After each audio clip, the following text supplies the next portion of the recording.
피곤하시기도 하시고 배도 고프시지 않으세요?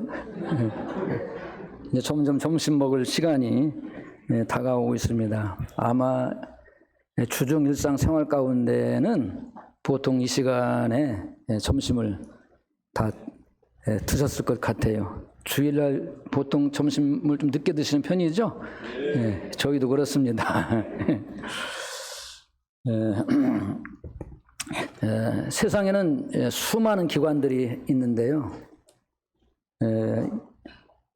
수많은 기관들 가운데에서 하나님이 세우신 두 기관이 있습니다.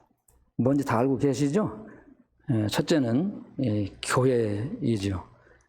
주님 마태복음 16장 18절에 내가 이 반석 위에 내 교회를 세우리니 음부의 권세가 이기지 못하리라. 주님이 계획을 하시고 또 사도행전 2장에 보게 되면 오순절 성령이 강림하시고 또 주의 몸된 교회가 예루살렘부터 시작된 것을 보게 됩니다. 또 하나는 이 가정입니다. 창세기 2장 22절에 보게 되면 여호와 하나님이 아담에게서 취하신 그 갈빗대로 여자를 만드시고 그를 아담에게로 이끌어오시니 아담이 이르되 이는 내 뼈 중에 뼈 살 중에 살이라 이것을 남자에게서 취하였은즉 여자라 부르리라 하니라. 이러므로 남자가 부모를 떠나 그의 아내와 합하여 둘이 한 몸을 이룰지로다. 이렇게 남자와 여자를 지으시고 또 그 부모를 떠나서 한 몸을 이루도록, 그래서 이 가정이라고 하는 한 기관을 하나님이 세우셨습니다. 그래서 이 시간에는 세우신 은혜 이렇게 제목을 정했는데요. 저희 가정에 대한 간증을 하려고 그럽니다. 시편 127편에 있는 말씀을 제가 즐겨 암송을 하는데요. 여호와께서 집을 세우지 아니하시면 세우는 자의 수고가 헛되고 여호와께서 성을 지키지 아니하시면 파수꾼의 경성함이 허사로다. 그러므로 너희가 일찍 일어나고 늦게 누우며 수고의 떡을 먹음이 헛되도다. 그러므로 여호와께서 그 사랑하시는 자에게는 잠을 주시는도다. 이렇게 말씀하고 있죠. 그러면서 자식은 여호와의 기업이요 태의 열매는 그의 상급이로다. 자식들은 남자의 수중에 있는 전통의 화살과 같아서 그것이 전통에 가득한 자는 복되도다. 그가 성문에서 원수와談판할 때 부끄러움을 당하지 아니하리라. 이런 말씀이 있습니다. 모든 만사가 다 그렇습니다만 특별히 이 시편 127편에는 가정을 세우시는 분이 하나님이시고 나라를 지키시는 분이 하나님이시다. 오늘 우리는 하나님의 은혜 가운데 이 나라의 안전, 평화를 보장받고 우리가 이 은혜 가운데 예배를 드리고 함께 휴재하고 있습니다. 저는 굉장히 내성적이고 부끄러움을 많이 타는 사람 중에 하나였어요. 그렇게 보이죠? 제가 시골 사람이기 때문에 그렇습니다. 우리 어머니는 애들이 많다 보니까 어디 가서 사고 칠까 봐 늘 주의하고 당부하시는 말씀이 너 어디 가서 나서지 마라. 이런 말씀을 아주 자주 하셨어요. 특히 저에게 그런 말씀을 하셨습니다. 그렇다고 한다면 제가 어떤 사람이었겠어요? 나대기를 좋아한 사람이었는지 모르겠어요. 우리 어머니는 저를 보면 얘야 너 어디 가면 나서지 마라. 제 목회하는 것을 결사라고는 그렇고 아주 반대하신 분이 저희 어머니셨습니다. 왜 그 남들 앞에 서는 일을 하려고 그러냐. 그거 죽도록 하고서 뭐냐면 욕먹는 짓이다. 그런지도 모르겠어요. 그런데 이제 저희 어머니는 자식에 대한 염려 때문에 그런 말씀을 하셨으리라고 믿고요. 그 후에는 또 제 목회하는 일에 있어서 아주 자랑스러워 하시고 또 그리고 아주 전적인 그런 후원자 중에 한 명이셨습니다. 제가 아까 말씀을 드린 바와 같이 이 취업에 대해도 어려움을 겪고 건강 약화로 인해서 시골에 내려가서 97년도인데요. 그때 이제 그 10월경에 시골에 내려가서 연말 계속 기도하는 가운데 하나님이 진로를 위해서 기도할 때 주가 쓰시겠다. 이 말씀에 대한 응답을 가지고 주님이 그렇다고 한다면 내가 어디 가서 어떻게 주님의 일을 할 것인가 이런 고민을 하면서 주님의 일을 하려면 저 혼자 할 수 있는 일이 아니고 함께 동역할 수 있는 그런 아내를 주셔야 되지 않겠습니까? 또 이렇게 이제 아내를 위해서 기도를 하게 됐어요. 그래서 제 3가지 기도 제목이 있었던 것입니다. 건강 회복과 진로 문제 그리고 결혼. 이 3가지를 가지고 시골에서 날마다 새벽에 산에 올라가서 기도를 했는데 뭐 주님이 어쨌든 이 건강도 조금 더 회복시켜 주시고 그리고 진로에 대한 문제도 분명하게 말씀하셨지만 그 방법은 그 2번째 문제였었고요. 그래서 아까 말씀드린 바와 같이 그렇게 대전으로 나와서 사역을 하게 되었던 것입니다. 그런데 이제 결혼을 위해서 기도를 하고 있지만 저는 결혼하기에는 조건이 아주 최악이었습니다. 첫째는 뭐냐면 건강이 좋지 않았죠. 깡마른 체격에다가 피골이 상접하다는 말씀 아시죠? 이 가죽 뼈골자예요. 가죽하고 뼈가 뭐냐면 달라붙었다고 하는 거예요. 뭐 좀 심한 말로 말하면 뭐냐면 미라가 돌아다니는 거죠. 이런 사람입니다. 탈북자 묻잖아요. 그래서 제가 결혼했을 때 당시 사진 제가 보기 싫어합니다. 왜냐하면 지금도 보면요 아주 탈북자 뭐 따뜻한 남쪽 나라가 그리워서 내려온 탈북자 모습이기 때문에 그런데 제가 위로가 되는 말씀은 뭐냐면 사람은 외모를 보거니와 나 여호와는 중심을 보느니라. 그래도 하나님은 내 중심을 보시는 분이시구나. 그리고 나를 지으신 이가 하나님이신데 하나님께로부터 위로를 받고 힘을 얻고 그렇게 이제 살아왔어요. 건강도 좋지 않죠. 직업도 없죠. 그리고 뭐냐면 시골에 머물고 있기 때문에 뭐 모은 재산도 없습니다. 뭐 누가 이런 사람한테 시집 오겠어요. 이 시대 2023년을 살아가는 이 시대에 젊은 형제가 이런 조건 이런 상황이라고 한다면 시집 올 자매가 아무도 없죠. 여기 우리 처녀자매들 이런 사람한테 시집 올 사람 있습니까? 시집 왔다가 다음 달에 죽을런지도 모르게 생긴 일이 병든 사람 도대체 시집 가면 먹여 살릴 만한 능력 이 조건도 없죠. 딸을 이런 사람한테 시집 보낼 그런 부모님 있습니까? 최악의 조건을 가지고 있었습니다. 그런데 놀라운 것은요. 그 당시에는 자매들이 형제라면 하고 뭐냐면 시집 오는 그런 시대였기 때문에 그것도 제가 시대를 잘 타고났다. 이제 그래서 이제 배우자를 위해서 하나님 앞에 기도를 하면서 나름대로 저도 계산을 하는 거예요. 하나님 앞에 배우자를 달라고 기도를 하면서도 내가 어떤 배우자를 만나면 좋을까?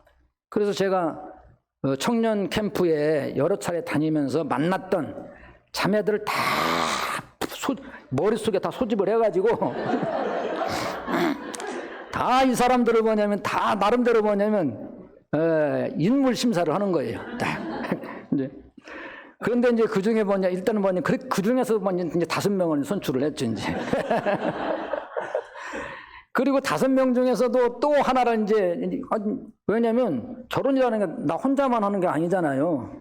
내가 좋아한다고 해가지고 상대편이 그러면 좋지만 그렇지 않으니까 어쨌든 간에 후보자들을 세워야 되잖아. 1순위, 2순위, 3순위, 4순위, 5순위. 1순위가 누구냐면 김문옥 자매였습니다. 이제 내가 앞으로 사역을 한다 이렇게 했을 때 사역자로서의 그 아내상, 장로 부인으로서의 그런 역할을 할 만한 사람, 이제 이런 사람들을 이제 생각을 할 때에 당시 제가 알고 있었던 미스 자매들 중에서는 김문옥 자매가 제일 뭐냐면 우수하다. 이렇게 이제 제가 나름 평가를 했습니다.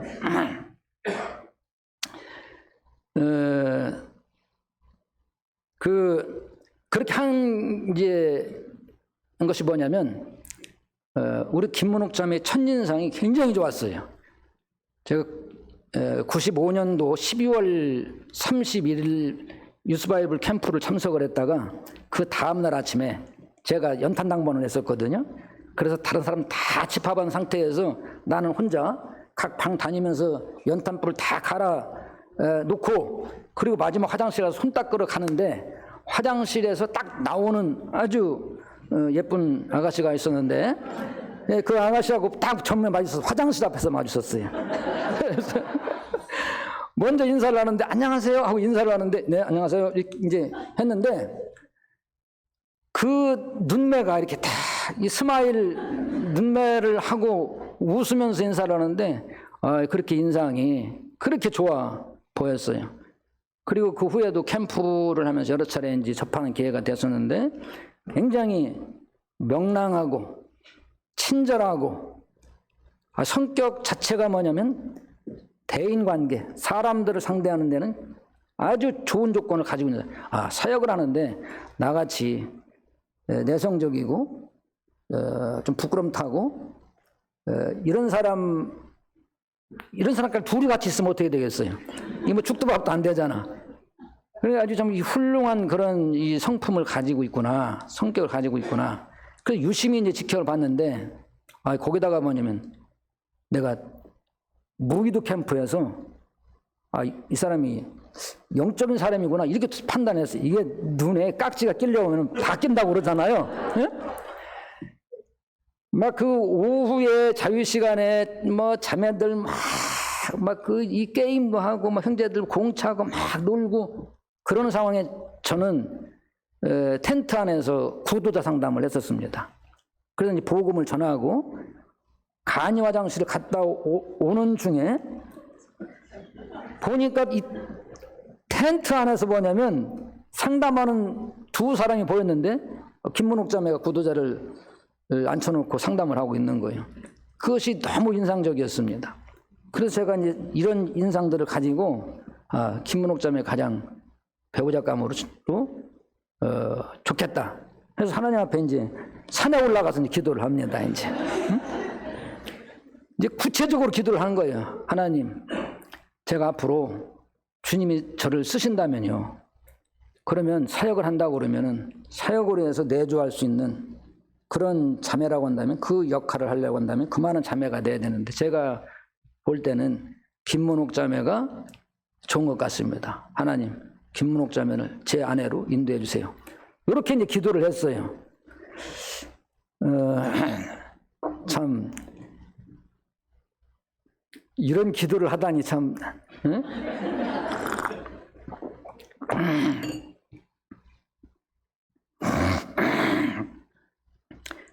이제 그렇게 이제 해가 바뀌고 그런데 이제 어떻게든지 좀 만날 기회가 있어야 되잖아요. 그래서 내가 직접 한번 내가 자매에 대해서 관심이 있는데 자매는 어떤지 한번 물어볼까? 아니면 누구한테 좀 부탁을 해야 되나? 이거 어떻게 해야 되지? 그래서 그 시골에서 혼자 이제 뭐냐면 이 총각이 그냥 마음만 끓이고 있는 거예요.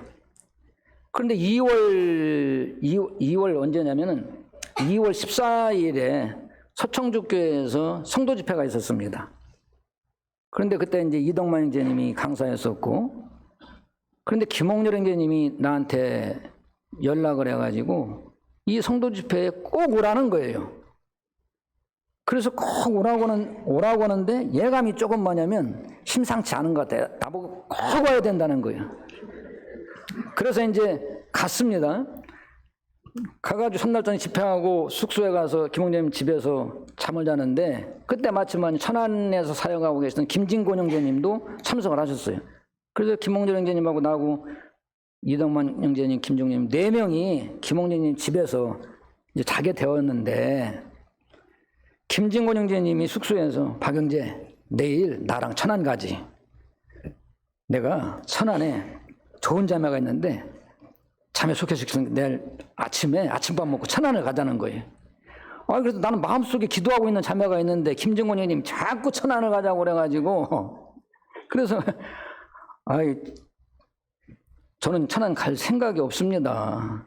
이런데 막 형제님이 그 방에서 그 자매에 대해서 막 브리핑을 하는 거예요. 그럼 어떠냐는 거예요. 그래서 저는 아직 장가갈 준비가 안 됐습니다. 뭐 안 되긴 안 됐지. 예? 그런데 마음이 다른 데가 있으니까 안 됐다고 괜히 변명을 하는 거지. 그런데 이덕만 형제님이 참 눈치가 빠른 분이세요. 딱 보니까 박영재가 그 자매 마음에 없어. 이덕만 형제님이 옆에서 그러시는 거예요. 김증원 형님한테. 에? 이제 그러니까 김증원 형제님이 그러면 그 자매 말고 내가 평택에 있는 자매를 하나 아는데 그 자매가 어떤가? 그래서 우리 김영욱 자매가 원래 이제 평택에서 구원받고 당시에는 이제 서울 동대문, 지금 현재 북부 교회죠. 전신 동대문 교회에서 생활하고 있을 텐데 어떤가? 그래서 제가 물어봤어요. 그 자매 이름이 누구예요? 김문옥 자매. 그래요? 시치미를 떼고 형님 그러면 형님이 천안교회 자매를 소개시켜준다고 그랬는데 천안교회 자매가 좋을 것 같아요. 김문옥 자매가 좋을 것 같아요. 어떤 자매가 형님 보시기에 더 나은 것처럼 보입니까? 그러니까 뭐 여러 가지 봐도 김문옥 자매가 낫긴 낫지 그러시더라고요. 형님 그러면 나은 자매를 소개시켜주세요. 그래가지고 이제 알았어. 그래가지고 이제 집회가 끝나고 각각 집으로 갔습니다. 저는 생각에 소개해준다고 했으면 바로 소개해줄 줄 알았어요. 그 다음날 연락 오는 줄 알았어요. 그랬더니 그 다음날도 소식도 없고 그 다음날도 소식도 없고 일주일이 가도 소식이 없어요. 2월 달인데 2월 28일 날까지 연락이 없어. 새벽에 그날 아침도 더 일찍 일어나서 이제 아주 깜깜한 새벽에 일어나가지고 산에 올라가서 또 기도를 합니다. 주님, 저는 김문옥 자매가 아니면 장가 안 갑니다. 이렇게 이제 기도를 했어요. 그러고 이제 내려왔더니 이제 밥 먹으라고 하냐. 밥 안 먹습니다. 이제 금식을 한 거예요. 그리고 집에 누워있는데 11시 한 40분경에 전화가, 김진곤 형님한테 전화가 왔는데 김문옥 자매가 만난다고 한다는 거예요. 그래서 김문옥 자매를 만나가지고 3월 2일 날 만났는데 나는 마음으로 작정을 하고 갔는데 기도 응답이라고 생각하고 갔는데 김문옥 자매가 보고 노하면 어떡하지? 이런 걱정이 생겼거든요. 그런데 만나자마자 보자마자 얼마나 좋아하는지 아주 뭐 그 성격이 다 드러나는 거예요. 그냥 막 가감 없이 그냥 막. 그래서 저보고 뭐냐면 자기는 이미 기도하고 기도응답 받았으니까 걱정 말고 다 뭐 내려가라는 거예요. 더 세게 나오더라고요. 그래. 그래가지고 또 걱정돼가지고 자매님 그렇게 급하게 결정하지 마시고 더 며칠 가서 곰곰이 기도해 보시고 그때 가서 대답을 주셔도 괜찮으니까 이렇게 했는데 속으로는 뭐냐면 아싸잖아요. 속으로는. 그래가지고 왜 가면은 남녀가 만나면 일반적으로 남자 측에서 커피값도 내고 밥값도 내고 그러잖아요. 우리 자매가 그냥 앞장서가지고 커피값 밥도 사고 그 다음날 또 만나자고 해가지고 또 밥 사주고. 그런데 처음 제 소개를 받고서는 엄청 실망했다고 그럽니다. 아니 세상에 많은 형제들 중에 그 형제야? 그런데 왜 그렇게 됐는지 그 간증은 우리 김문옥 자매한테 들어보시기 바랍니다. 이렇게 해서 88년도 10월 1일 올림픽 기간 동안에 결혼을 하고 그 다음 해에 또 아들을 낳고 또 2년 후에 딸을 낳고 이렇게 해서 가정을 이뤘습니다. 정말 하나님의 은혜라고 말할 수밖에 없고요. 저는 정말 결혼할 만한 형편도 조건도 안 되고 최악의 조건을 가지고 있는 사람이었는데 하나님께서 제가 생각하는 것보다 정말 이 훌륭한 자매를 아내로 허락해 주시고 또 자녀들을 주시고 가정을 이루게 하셨습니다. 그래서 이제 이 애들을 낳고 이제 애들을 좀 기른 얘기를 좀 하려고 그러는데요. 세상에 농사 중에 가장 힘든 농사가 무슨 농사라고 그러죠? 자식 농사. 자, 때로는 뭐냐면 자식 자랑하는 분들이 있는 걸 보면은 참 부럽기도 해요. 야, 그렇게 크는 애들도 있구나. 정말 뭐냐면 속 안 썩이고 참 이 부모가 기대하는 것보다 잘 자라는 그런 집안의 자녀들도 없잖아요. 있기는 있는 것 같아요. 그런데 일반적으로 자녀들 기르는 것이, 양육하는 것이 참 힘든 일이지요. 그래서 저도 뭐냐면 그걸 아주 뼈저리게 느꼈습니다. 농사 중에 자식 농사가 가장 힘들다. 저는 그 당시에 결혼하고 잠언에 어떤 말씀이 눈에 쏙쏙 들어왔느냐면 잠언 13장 24절에 매를 아끼는 자는, 당신은 초다를 참아 아끼는 자는 이거였거든요. 매를 아끼는 자는 그의 자식을 미워함이라, 자식을 사랑하는 자는 근실히 징계하느니라. 또 23장 13절에는 아이를 훈계하지 아니하려고 하지 말라, 채찍으로 그를 때릴지라도 그가 죽지 아니하리라. 이 말씀은 뭐죠? 애들 말 안 들으면 때리라는 거야. 야, 이것도 뭐냐면 근실히 징계하느니라. 그래가지고 우리 아들을 뭐냐면 정말 뭐냐면 최선을 다해서 징계를 했습니다. 하여튼 이거 하지 마라 저거 하지 마라, 잘못하면 막 매를 때리고.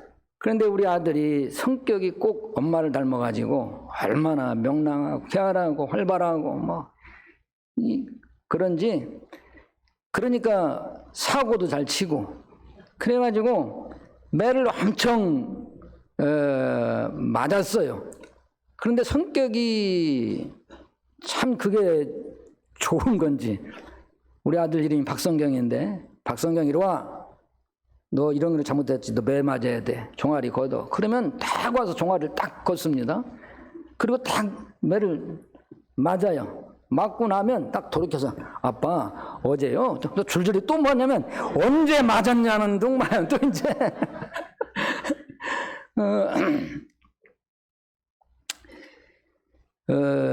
그런데 이 성격이 그렇다 보니까 중학교 때부터 이 노는 데 열심히더라고요. 이 초등학교 때까지는 특별히 뭐 교육을 안 시켜도 가정에서 뭐 과외를 안 하고 그러더라도 기본머리 가지고 공부를 하잖아요. 저는 우리 아이가 천재인 줄 알았어요.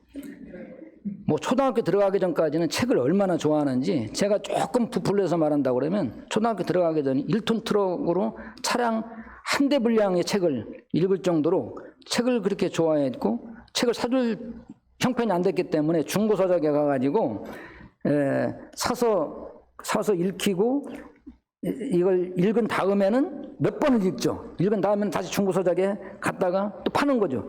돈을 조금만 얹어가지고 또 다른 책으로 가져오고 또 읽고, 몇 번 읽은 다음에 실증 날 때쯤이면 또 가지고 와서 중고서적에 내놓고 또 다른 책으로 바꿔오고, 이런 식으로 했는데, 그런데 이제 이 중학교 때부터 이제 노는데 이제 열심이고, 그리고 그래도 특별히 말썽은 안 부렸어요. 근데 이제 고등학교 2학년 하반기부터 얘가 점점 뭐냐면 공부에 대한 취미를 잃어버리고 공부를 안 하려고 그러는 겁니다. 그러니까 부모 입장에서는 애간장이 타죠. 가장 중요한 시기 아닙니까? 고3 때 뭐냐면 거의 공부를 안 하는 거예요. 그래가지고 대학을 제대로 가지 못했어요. 뭐 어쨌든 그렇게 했음에도 불구하고 대학을 들어가서 뭐 졸업까지 하고 뭐 지금 이제 지내오고 있는데, 대학에 들어가자마자 우리 아이가 뭐라고 그러냐면, 엄마 내가 독립해서 살고 싶어요. 방 한 칸만 얻을 수 있도록 돈 좀 해달라는 거야. 야, 우리 집에 무슨 돈이 있냐. 친구하고 같이 방을 얻으려고 그러니까 한 80만 원 정도만 해달라는 거야. 그 돈이 없는데, 야, 학교 걸어 다녀도 될 만한 데인데 무슨 방을 얻어가지고 따로 사냐, 집 놔두고. 그렇게 해서 막 나무래기만 했어요. 그렇게 며칠 지났는데 우리 자매가 교통사고를 당했어요. 교통사고를 당해가지고 3일 동안 입원했다가 퇴원을 했는데 합의금으로 80만 원을 받았습니다. 그래서 이 80만 원을 얘한테를 줬어요. 그랬더니 이제 룰루라라 좋아가지고 이제 친구하고 방을 얻어서 산다고 그래요. 3일 있다가 또 들어왔어. 그래서 집에 다녀러 왔나? 그 다음에도 안 가. 그 다음 날도 안 가. 며칠, 야, 너 방 얻어달라더니 왜 안 가고 너 집에 자꾸 들어오냐? 못 살겠어요. 친구가 담배를 피고 친구들을 데리고 와서 술판을 벌리고 그런다는 거야. 도대체 거기서는 못 살겠다는 거야. 그래가지고 80만 원 다 날려버렸어요. 3일 가서 살고. 그리고서 이제 졸업을 했습니다. 졸업을 하더니 집에서 먼 데 가서 살고 싶다는 거야, 이제.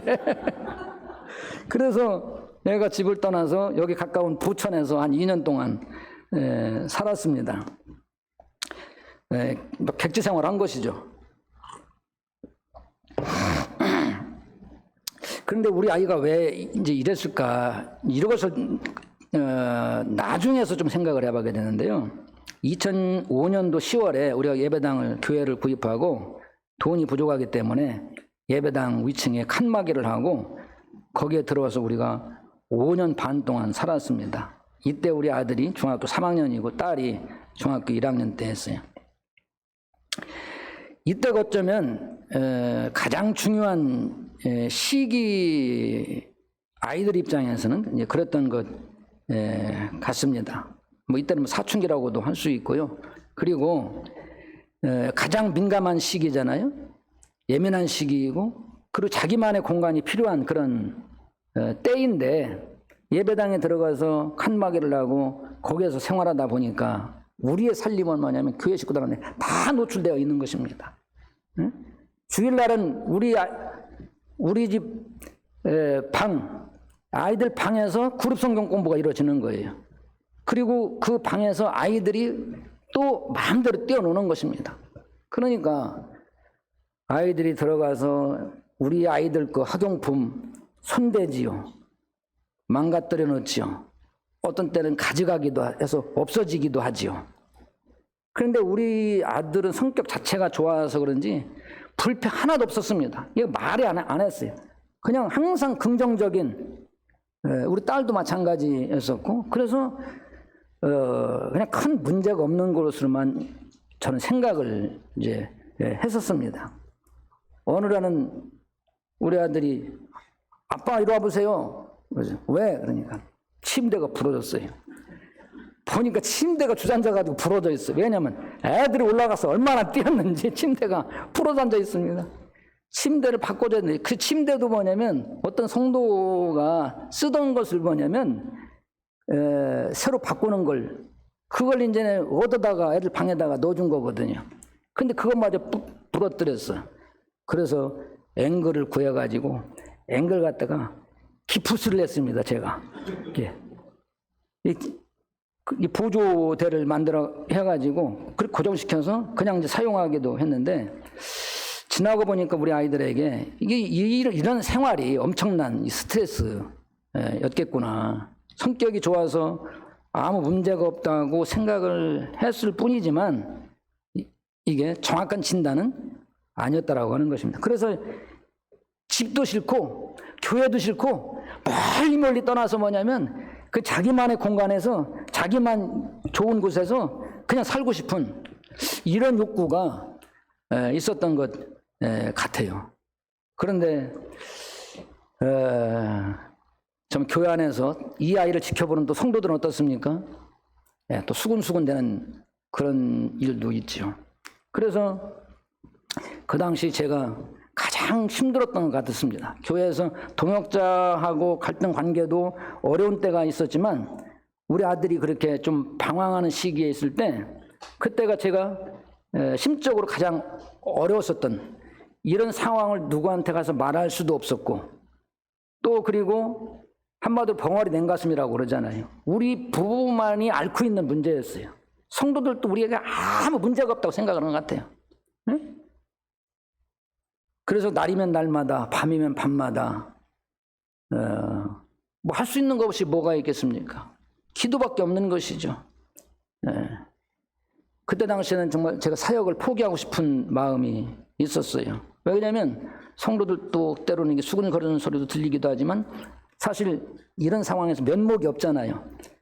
교회 앞서서 일한다고 하는 사람이 이렇게 아이들을 또 제대로, 그래서 이제 장로 자격증에 보게 되면 디모데전서 3장에 자기 집을 잘 다스려 자녀들로 모든 공손함으로 복종하게 하는 자라 할지며 사람이 자기 집을 다스릴 줄 알지 못하면 어찌 하나님의 교회를 돌보리요. 이런 말씀이 제 마음 가운데는 비수와 같이 들어오는 것입니다. 그래서 참 별 생각을 다 했는데 2년이 지나고 어느 날 우리 아들이 엄마한테 전화가지고 집으로 오겠다고 하는 것입니다. 참 얼마나 반가운 소리인지. 그래서 집에 와가지고는 엄마, 뭐니 해도 집이 최고 좋아. 그리고 교회를 몇 군데 돌아다녀 봤지만 우리 대덕교가 제일 좋아. 아유, 참 얼마나 감사한지. 그래서 이 아이가 이제 추석을 앞두고 이제 2년 만에 집으로 돌아왔습니다. 그래서 이제 주일날 인사를 하는데 그동안 저를 위해서 기도해 주셔서 감사하다고 성도들한테 인사를 하면서 특송을 하는데 무슨 찬송을 부르냐면 예배찬송 490장입니다. 은혜 아니면 살아갈 수 없네. 그 찬송이었죠. 호흡마저도 주의 것이니 세상 평안과 위로 내게 없어도 오직 예수뿐이네. 이 찬송을 부르더라고요. 제가 제일 앞자리에 앉았었는데 우리 아들이 이 찬송을 부르는데 어떻게 되겠습니까? 정말 이 감동이 되고 눈물이 났어요. 그리고 이제 수요일 날 이제 지가 살아온 일을 이제 간증을 하더라고요. 간증하는데 집으로 돌아오게 된 배경을 얘기하는데 살면서 뭐냐면 자기가 신앙생활을 못하는데 제대로 못하는데 말씀이 떠올랐대요. 마태복음 6장 33절에 있는 말씀인데요. 그런즉 너희는 먼저 그의 나라와 그의 의를 구하라. 그리하면 이 모든 것을 너희에게 더하시리라. 그러므로 내일 일을 위하여 염려하지 말라. 내일 일은 내일이 염려할 것이요 한날 괴로움은 그날로 족하니라. 이래가지고 먼저 그의 나라와 의를 구하면 하나님이 모든 필요를 채워주신다는 이 약속의 말씀이 있기 때문에 내가 하나님을 먼저 예배하고 하나님 섬기는 것을 첫째로 둬야 되겠다. 이렇게 이제 결심을 하고 내려왔다고 그럽니다. 그래서 이제 기특하다. 많은 것을 깨닫고 객자 생활을 통해 가지고 많이 변화돼서 돌아왔다. 참 감사했어요. 그 집에 돌아왔는데 어떻게 하는가 봤더니 일주일 동안 잠을 자더라고요. 그래서 어떻게 보면 참 한심하다 이런 생각도 들면서도 2년 동안 객지 생활이 얼마나 피곤했으면 저럴까. 이래가지고 이 아이가 노는 기간 동안에 우리가 용돈 30만 원씩을 주면서 너 하여튼 취업 올 때까지 마음 놓고 놀아라. 그랬더니 연말 되니까 뭔가를 학원에 가서 뭘 배워야 되겠대요. 이제 그래서 이제 6개월 학원 등록을 이제 하고 학원을 다녔는데 학원 개강하기 앞서 가지고 1월 달에 청년 캠프를 갔다 왔습니다. 청년 캠프를 갔다 왔는데 갔다 오자마자 그냥 막 흥분이 돼가지고 엄마 이번 캠프에 가가지고 너무 많은 은혜를 받았다는 거예요. 막 그러면서 말씀이 꼭 막 쏙쏙 뭐냐면 나한테 주신 말씀이었다는 거예요. 그런데 보니까 그때 선교 관정을 김한식이 형제님이 했는데 캠프 주제가 너희는 먼저 그의 나라와 의를 구하라 이 제목이야. 그러니까 막 자기가 주님이 주신 나에게 막 합당한 말씀했다고 너무 좋아가지고 기뻐가지고 그래서 용돈 중에 5만 원은 교통비 쓰고 25만 원은 헌금을 하고 왔다는 거예요. 그래서 헌금도 좋지만 너 앞으로 어떻게 또 생활하려고 그러냐. 그래도 이제 한편으로는 좀 잘한 것도 같기도 하고. 그래서 다시 또 돈을 또 30만 원을 또 다시 줬습니다. 그래서 이제 학원도 이제 무사히 6개월 마치고 다시 대전에서 취업을 했어요. 취업을 했는데 회사가 버스로 뭐 한 40분 남짓 가는 곳이더라고요. 직장이. 그래서 야, 아빠가 너한테 다른 건 못 해줘도 너 그 집에 내려올 때 월세 보증금 500만 원 가지고 온 거 있는데 그거 내놔라. 내가 중고차라도 사줄게. 그랬더니 없는데요? 그러더라는 거예요. 아니 그 500만 원 아빠가 보관한다고 하니까 네가 보관한다고 했잖아. 그러면 잘 보관을 해야지. 그 돈을 네가 어디다 썼는데 없어? 아무 소리 안 해요. 그래서 내가 추궁했어요. 이게 뭐 30만 원도 아니고 500만 원이니까. 그랬더니 깜짝 하더니 사실은요. 선교지 소식 듣고요. 선교지 헌금 다 보냈어요. 그러는 거예요. 아유, 그래가지고 야, 선교 헌금도 중요하지만 네 처지를 알아야지. 에? 네가 선교사를 돕는 게 아니고 선교사가 너를 도와줘야 하는 편이야. 에? 제가 좀 짜증을 좀 냈어요. 그래도 또 돌이켜 생각해 보면 우리 아이가 그런데 그렇게 자기의 재물을 아낌없이 하나님 앞에 먼저, 이 아이는 뭐냐면 그게 먼저 그의 나라 의를 구하라. 이제 이게 아주 필이 꽂힌 겁니다. 그래도 취업이 이제 4개월쯤 됐어. 연말이 됐어요. 그래서 야, 너 월급 받는데 너 혹시 적금 듣는 거 있냐? 그러니까 아니요. 너 돈 모은 거 없어? 없어요.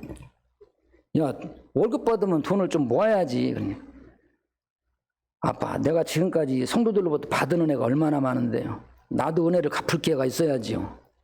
그래가지고 월급 받아가지고 청년들 막 데리고 다니면서 신나게 그냥 또 쓴 거야. 그래서 야, 그러지 말고 새해부터는 한 달에 많이도 만두고 한 달에 50만 원씩만 적금을 들어봐라. 이제 그렇게 이제 했어요. 알았어요. 근데 4개월이 됐습니다. 이제 4월 말이 됐어요. 4월 말이 됐는데 중매가 들어왔어요. 구미에 사역하시는 지주택인재님이 오늘 전화를 했는데 박영재 아들 장가갈 때 안 됐어? 장가갈 때는 됐죠. 교제하는 자매는 있나? 없어요. 내가 중매할까? 아니, 우리 아들이 아직 장가갈 형편이 안 돼서요.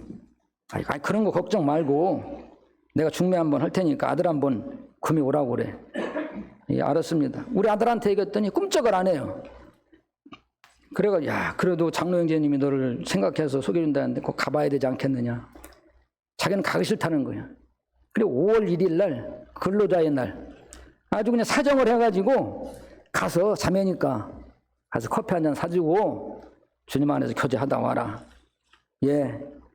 가는데 그냥 난방 셔츠에다가 그냥 면바지 그냥 운동화 신고 그냥 나가는 거예요.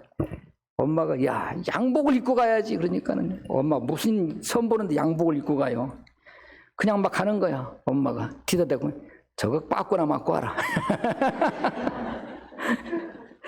아이, 그런데 간 놈이 밤 6시가 되도록 연락이 없고 그래가지고 전화를 했더니 자매하고 밥을 먹고 있다는 거야. 그래서 야, 처음 만났을 때는 아무리 좋아도 한 2시간 정도 그냥 얘기하다 다음에 만납시다 하고 또 와야 되는 것이지 그렇게 오래 붙들고 있는 건 아니야. 그랬더니 알았어요. 집에 와서 얘기하는데 둘이 결혼까지 다 약속을 하고 왔다는 거야. 그리고 결혼해서 애 넷까지 낳기로 이렇게 다 하고 왔다는 거예요. 참. 그래가지고 속전속결로 결혼을 해서 그 다음 해에 아들을 낳고 또 1년 후에 또 아들을 낳고 그 13개월 만에 둘째 아들 낳았거든요. 2월달 15개월 만에 셋째 아들이 나옵니다. 참 하나님의 은혜. 자식은 여호와의 주신 기업이요 태열면 그의 상급이라. 하나님께서 허락지 아니하시면. 왜냐면 저희 교회도 청년들이 결혼을 안 하려고 하기도 하고 못 하기도 하고 결혼을 했음에도 불구하고 자녀가 생기지 않아 가지고 이거 참 고민이거든요. 교회 기도 제목인데 결혼 그렇게 하고 우리 아들이 200만 원 가지고 장가를 갔습니다. 사실은. 응? 그래 없어도 너는 어떻게 장가 가는 것이 꼭 아빠처럼 그렇게 장가를 가냐. 응? 그렇게 이제 지나오고 있는데 참 하나님의 은혜다. 하나님의 은혜가 없이는 이게 참 불가능한 일이죠. 그래서 제 결혼한 것이나 우리 아이들 결혼한 것이나 그리고 저희 집안 지금까지 이제 지내온 것들을 보면 하나님이 가정을 세우시고 지키시고 인도하시는 분이시다. 그래서 이 전적으로 하나님의 은혜라고 하는 것을 새삼 더 알아가는 것 같습니다. 그래서 이 시간도 말씀드리는 것은 이런 이야기를 하는 것은 정말 가정을 세우시는 분이 하나님이시고 내가 살아온 모든 것이 하나님의 은혜라고 하는 것을 말씀을 드리고 싶어서 이런 간증을 드렸고요. 그리고 이 가운데에도 결혼을 해야 할 청년들이 있고 또 결혼을 시켜야 할 부모님들도 계시고 또 그리고 자녀들을 위해서 지금도 소가리하고 계시는 분들도 없잖아요. 있을 수가 있는데 정말 기도밖에는 이런 문제들을 해결할 수 있는 방법은 기도 외에는 아무것도 없다. 그래서 빌립보서 4장 6절에 아무것도 염려하지 말고 오직 모든 일에 기도와 간구로 너희 구할 것을 감사함으로 하나님께 아뢰라. 그러면 모든 지각에 뛰어난 하나님의 평강이 그리스도의 안에서 너희 마음과 생각을 지키시라. 이런 약속의 말씀들이 있잖아요. 그래서 이런 말씀들을 의지해서 우리 부평교회 성도들도 참 주님을 의지하고 기도하시게 되기를 바라고 또 주님이 우리 모두의 바라는 것이나 기도하는 것을 넘치도록 축복해 주시리라 또 믿습니다. 이상으로 저희 간증 말씀들을 마치도록 하겠습니다. 감사합니다.